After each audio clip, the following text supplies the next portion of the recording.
जय श्री कृष्णा दोस्तों, Indian living with Savita YouTube channel में आप सबका स्वागत है। मेरे पास कुछ दिन पहले कुछ लोगों के कमेंट आए थे कि आप गणगौर उद्यापन विधि का वीडियो बनाएं, तो आज अपन इसी बारे में बात करेंगे कि ये क्यों मनाया जाता है, इसका उद्यापन क्यों करते हैं, कैसे करते हैं, कब करते हैं और इसकी विधि क्या है, सामान वगैरह क्या क्या होता है, क्या तैयारी करनी होती है, इन सब के बारे में आज अपन जानेंगे। गणगौर जो त्यौहार है वो शिव जी पार्वती जी की पूजा का है।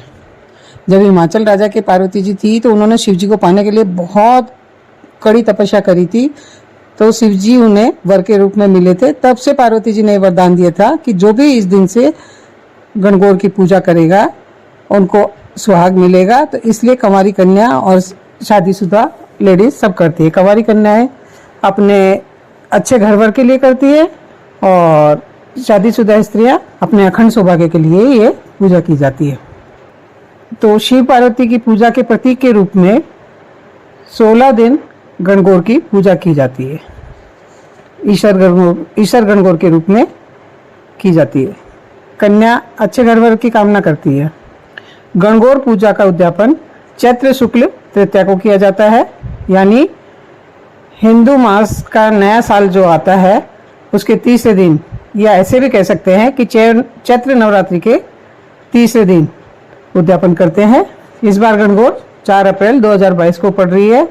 इस दिन गणगौर की पूजा होगी। तो आइए जानते हैं क्या क्या सामग्री चाहिए और इसकी क्या विधि है।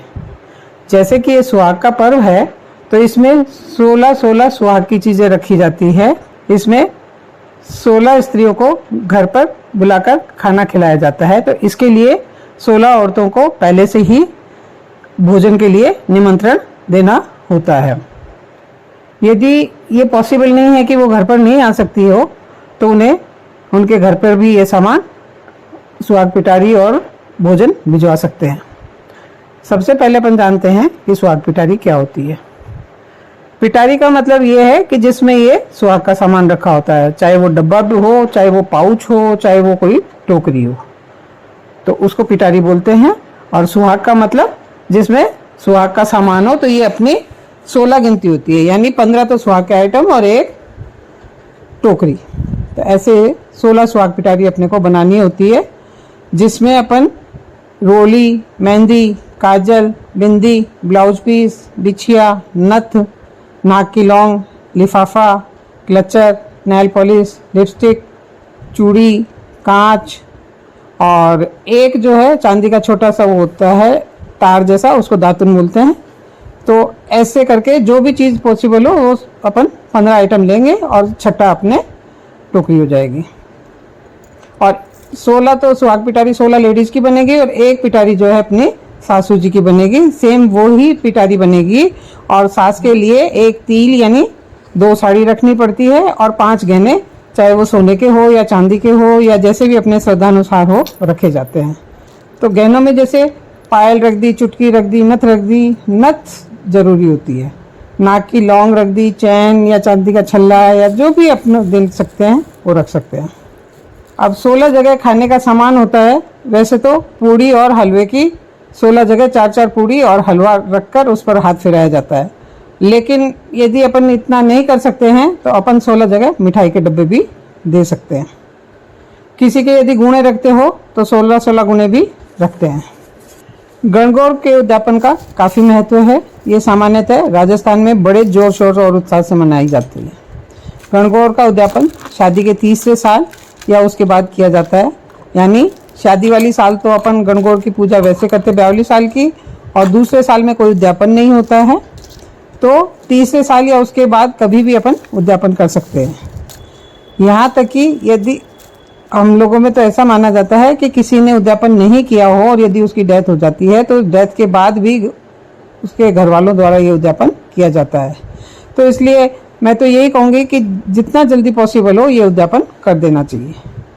अब ये उद्यापन कैसे करते हैं तो आइए मैं बताती हूँ।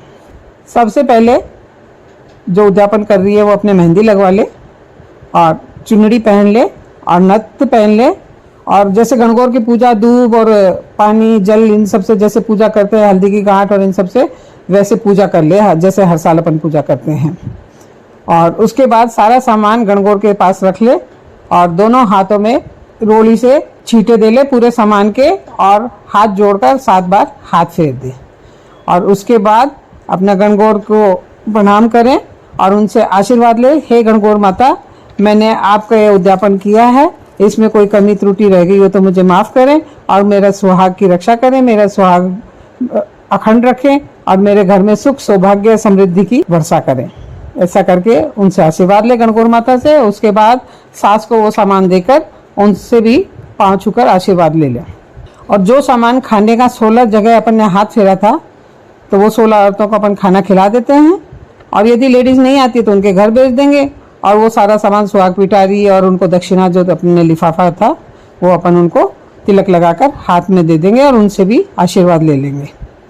और एक बात और है दोस्तों कि ये उद्यापन है, ये कई बार गुरु अस्त और शुक्र अस्त हो जाता है, तो उसमें जिसे हम कहते हैं कि तारा लग जाता है, तो उसमें ये उद्यापन नहीं करना चाहिए।